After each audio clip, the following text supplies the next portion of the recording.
ದೇವಜಾತನೆ ನಿನ್ನುತ್ತಾನದಿಂದ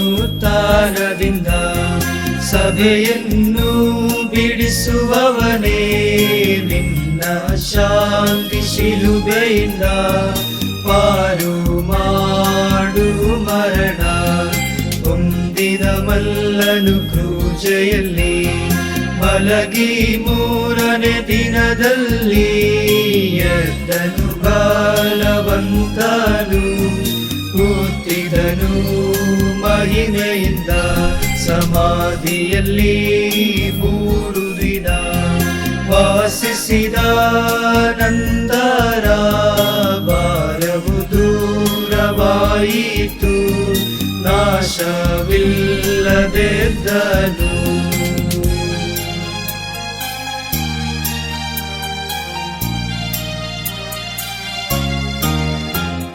ಶಕ್ತಿಯಿಂದ ಸುಧನನ್ನು ಎಬ್ಬಿಸಿದ ತಂದೆಗೂ ಮನವಾರೆ ಎದ್ದು ಬಂದ ಪುತ್ರನಿಗೂ ವಂದನೆ, ಸತ್ತವರಿಂದ ಎದ್ದವನನ್ನು ಮಾನಿಸಿದ ಆತ್ಮನಿಗೂ ತೃತ್ವವೆಂಬ ಸರ್ವಶಕ್ತ ದೇವನಿಗೂ ವಂದನೆ, ಸ್ವರ್ಗದ ಭೂಲೋಕ ಜನರನ್ನು ಐಕ್ಯಗೊಳಿಸಿದವನೇ ನೀನು, ಶ್ರೀ ಸಭೆಗೆ ಸ್ವಾಸ್ಥ್ಯ ನೀಡಿ ಶಿಲುಬೆಯಿಂದ ಕಾಪಾಡೆಂದಿಗೂ.